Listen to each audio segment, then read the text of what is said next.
इस news channel पर जो भी वक्ता ने कहा वो उसकी अपनी राय है, जिसकी पुष्टि पार्टिसिपेट करने के लिए एक प्रोसेस है। अच्छा। आप जिस पार्टी के बारे में बात कर रहे हैं, भारत की तीसरे नंबर पॉलिटिकल पार्टी है, जिसके 11 सांसद है। हाँ। तेलंगाना में देखिए हाँ। आरएस परवीन कैसे काम कर रहे हैं, पंजाब में गढ़ी कैसे काम कर रहे हैं। हाँ। आप भारत की तीसरे बड़ी पार्टी को कह रहे हैं कि आ जाइए, एक समोसा बट रहा है। हाँ। एक प्रोसेस होता है बुलाने का। तो क्या मोदी जी के खिलाफ जंग नहीं लड़ेंगी मायावती? कैसे नहीं, हर तरफ से आप देखिए, बहन जी का एक ट्वीट से स्ट्रीट हिल जाता है। जब सड़कें नहीं बनी थी तब से बहन जी सड़कों पे है। हाँ। बात है नौसुखिया जो कहते हैं ना, आकलन नहीं करते हैं। हर देवराय के ऊपर पहला ट्वीट किसने किया था? आप ट्वीट का इतिहास देखिए। जो सोकल जो कहते हैं ना संविधान हाथ लेकर घूमते हैं, ये सब करते हैं, इन्होंने ट्वीट नहीं किया। पता भी नहीं होगा कि विवेक देवराय कौन है। मोदी जी कह रहे हैं एक अकेले हैं। कौन अकेले? वही तो, वो ताली मारने जैसा। बीबी को कौन छोड़ के आता है? एक बीबी, उसको निकाल दो, या पुरुषत्व खत्म है। योगी तो एक सेकंड, योगी तो है नहीं। आप योगी जो होता घर परिवार छोड़ देता, वो तो है नहीं, भोगी है आप। इसका मतलब कहीं ना कहीं सिस्टम में दिक्कत है। तब तो छोड़ के गए ना।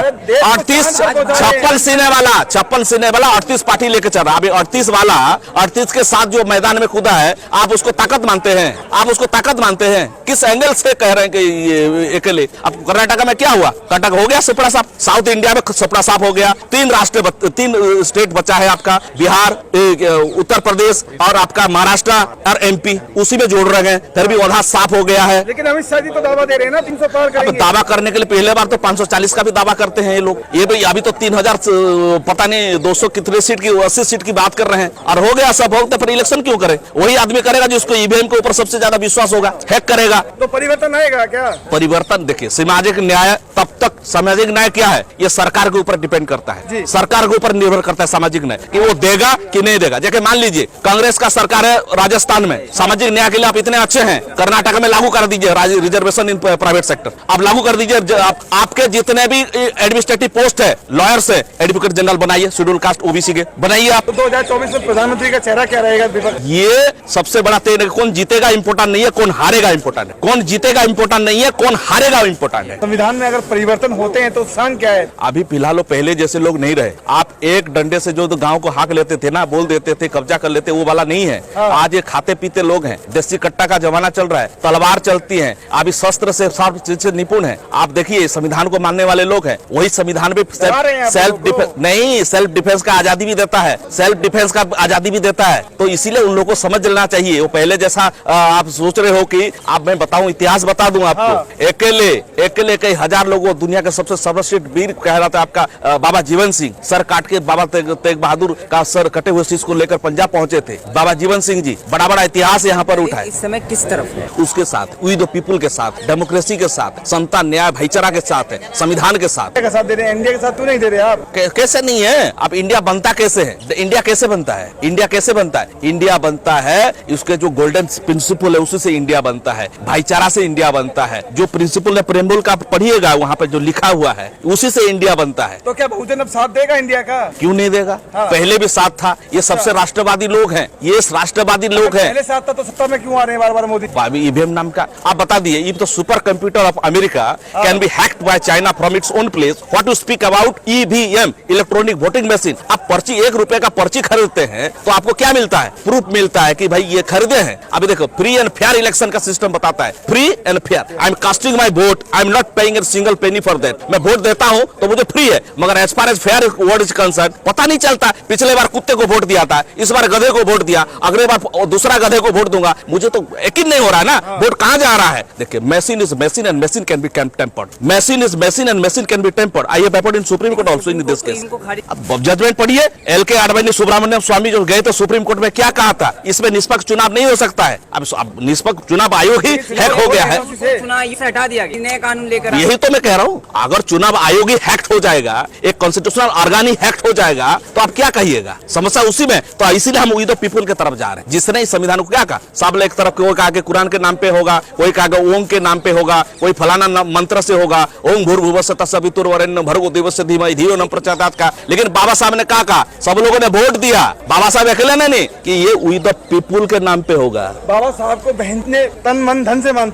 लेकिन अगर हम बात करें अगर हम बहन जी की मायावती, तो उन्होंने इंडिया में सम्मिलित नहीं हुई है। वो ये प्रोसेस है। संविधान में अगर परिवर्तन होते हैं तो नुकसान क्या है? नुकसान सबसे ज्यादा है कि ये पहले तो जो equality, liberty, fraternity and justice का चारों सिद्धांत है, जो डेमोक्रेसी के अंदर तहत देश चल रहा है, इक्वालिटी, समता, स्वतंत्रता, न्याय और भाईचारा का सिद्धांत है, ये खत्म हो जाएगा और फिर दोबारा फिर जाति के दलदल दलदल में ये धंस जाएगा, दोबारा ये देश गुलाम होने की कगार में होगा। आप पकड़े कि 500 घोड़सवार यहाँ आके, उमर सिंह मिर्जा उसका बाप का नाम था बाबर, 500 लोग आके यहाँ घोड़सवार के गुलाम बना देते थे। तो कैसे गुलाम बना देते? क्योंकि ये लोग ऑर्गेनाइज नहीं थे। यहाँ पे जो छोटे छोटे राज्य हुआ करता था, एक दूसरे के लड़ते थे, जाति के लिए आप एक दूसरे से लड़ते थे, तो दूसरा के कोई मारता तो कहते आप अंग्रेज आ गए, मुगल आ गए यहाँ पर और राजपूतों को मारने, तो यहाँ पे कोई यूनिटी नहीं बढ़ता। आज इंडियन आर्मी के बारे में बात करेगा, अभी 95% घर में सोएंगे और 5% राजपूत लड़ेगा, तो देश हारेगा नहीं तो जीतेगा। तो सबसे बड़ा असर ये होगा, इसको दूसरा 700 साल तक जैसे मुगल का शासन चला, 250 साल का अंग्रेजों का यहाँ शासन चला, ऐसे दोबारा यहाँ पर अटैक हो जाएगा। कह रहे हिंदू राष्ट्र बनेगा, कैसे बने? एक गांव में प्रूव करके देखो, एक गांव में लागू करा के देखो। बाबा जी ऐसे थोड़ी है ताली बजा बजा के, ताली कौन बजाता है? मैं पूछना चाहता हूँ, ताली कौन बजाता है? जो ये थर्ड जेंडर के लोग हैं वो ताली बजाते, दूसरा कोई ताली बजाता है? ताली वही लोग बजाते हैं। तो ये सब जो भगोड़े लोग हैं, ये सब चीज के ये थोड़ी बताएंगे, ये गरगाले की बात है, ये सब नॉनसेंस चीज है। ये सुप्रीम कोर्ट के ऊपर सीधा सीधा ये मैं कहूंगा हमला है। ये तो धर्म तत्व जो है का जो सिद्धांत लेकर सुप्रीम कोर्ट बैठा हुआ है ना, देख रहा है, और सुप्रीम कोर्ट में जो चीफ जस्टिस जिसको जो संविधान को साक्षी मान के ये शपथ लेते हैं, तमाम जो कॉन्स्टिट्यूशन को समान संविधान पे हाथ रख के जितने भी पार्लियामेंट्रियन है, मिनिस्टर है, संविधान इवन की मोदी जी ने संसद में क्या कहा था? संसद में यही कहा था कि ये जो नेशनल जो बुक है, किताब है, ये कॉन्स्टिट्यूशन है। राष्ट्र ग्रंथ क्या है? राष्ट्र ग्रंथ को क्या कहा था? प्रधानमंत्री खुद के प्रधान सेवक ने कहा था। अगर इसके ऊपर ये होगा तो ये बहुत बड़ा अटैक होगा। मोदी जी के बड़े पापा जी अटल बिहारी वाजपेयी जी ने भी यही सोचा था, बिना पार्लियामेंट पे उसको विधिवत तरीके से उसको लागू नहीं करा के एक वेंकटचलिया के अध्यक्षता में कॉन्स्टिट्यूशन को रिव्यू करने की कोशिश की गई थी। एक असफल प्रयास की गई थी अटल बिहारी वाजपेयी, जिन्होंने थूक कर चाटा था, माफी मांगा था अंग्रेजों से। आज उनके जो बच्चे हैं, अभी जो देबरॉय की जो बात चल रही है, विवेक देबरॉय की, वो आर्थिक इसे अब बताइए, संवैधानिक पोस्ट, जिम्मेदार पोस्ट में रहकर वो आदमी बिना अपने पापा जी से पूछे, पापा जी का मतलब बिना अपने मोदी जी से पूछे, नड्डा जी से पूछे या अमित शाह जी के पूछे तो नहीं बयान देगा। उसको पता है संवैधानिक पोस्ट का गरिमा क्या होता है, संविधान होता क्या है। नया संसद बन गया ना, लेकिन किसके अधीन? संविधान के तहत ही बना है ना। और जो बेसिक स्ट्रक्चर की बात है, जहाँ सुप्रीम कोर्ट एग्जिस्ट कर रहा है देश में, ये कहीं ना कहीं सीधे सीधे सुप्रीम कोर्ट को चुनौती है।